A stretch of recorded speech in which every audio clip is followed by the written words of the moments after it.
Ho, ho, ho. Merry Christmas, everyone. Oh, I love Christmas. It's my favorite time of the year. You got presents and, presents and, presents. Speaking of which, I just got a present from my Secret Santa. Apparently it's a guy named Mitch? Well, whatever. Let's open this thing and see what we got. Oh, it's a new episode of My Little Pony. Oh, it's, Princess Spike. Oh, Mitch, you shouldn't have. And I'm not being cute, you really should not have. Nothing good ever comes out of a Spike episode. Oh, he kept the gift receipt. Okay, then I'll do this. I'll watch the episode, then I'll review it, and if I don't like it, I'll just return it. Sounds good.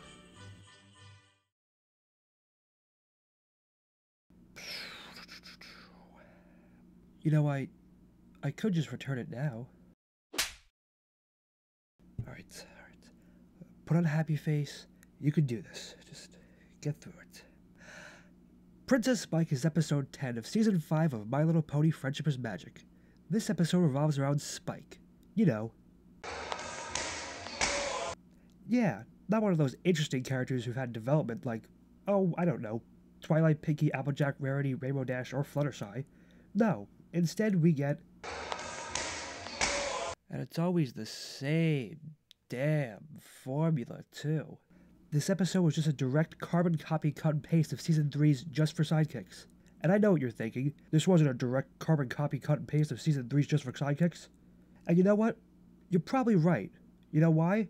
Because I've only seen Just for Sidekicks one time. It was a Spike episode after all. Alright. Enough of this palaver. Let's carve into this Christmas turkey.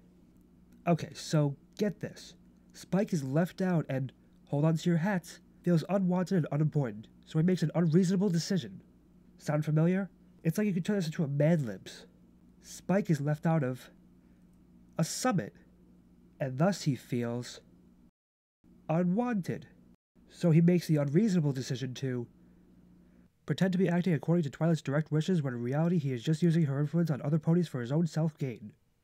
Although let's be honest, if this is a real Mad Libs, it'd go a little bit more like Spike feels left out from Shitville, and thus he feels like poo, and he makes the unreasonable decision to poo his pants. Poo his pants. That's stupid. Anyway, Spike decides to start speaking on Twilight's behalf, and while he starts with good intentions, of course, he makes it all about himself and blah blah blah. You know, when I first saw the episode was titled Princess Spike, I expected it to be a very jokey-filled episode. Maybe about Spike and Twilight switching places accidentally. Maybe like Freaky Friday. I don't know, I expected something funny though. I'll tell you what I didn't expect. I didn't expect the episode to be so predictable. It's like, oh, Spike demands the trees and water pipes be dealt with later. Well, I guess that's gonna be the cause of his ultimate undoing the episode, isn't it? The episode also just isn't that funny. And in a predictable episode like this, the humor really has to be there or else the whole thing comes down. Like, Castle Sweet Castle was a pretty predictable episode, but it was funny enough to be entertaining throughout. But here, I think the best line was easily, Okay, no problem. Just put the hay in the apple and eat the candle, well, okay, Twilight never steered me wrong before.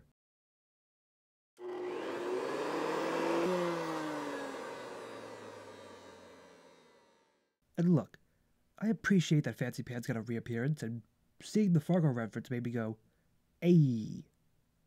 But it just wasn't enough. You know what I call this episode? It's a one and done. I've seen it, there's not much to it, and I'll probably never watch it again. Just like most Spike episodes. Overall, Spike, you're a goddamn mess. Out of 10.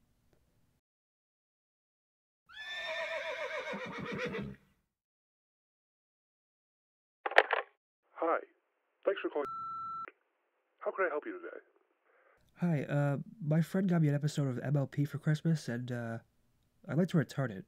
I have the receipt. Okay, sir. What's the order number on the receipt? It's 422861. Alright, and what is the problem with the episode? It just kinda sucked. It wasn't very good. Oh, you're saying you watched it? Well, yeah, I watched it and, it wasn't very good. Oh, I'm sorry, sir, but once you watch the episode, you can no longer return it. Oh, but my friend told me that I could. Well, I'm sorry, sir, but I guess your friend lied to you. You have a nice day now, sir. God damn you, Mitch.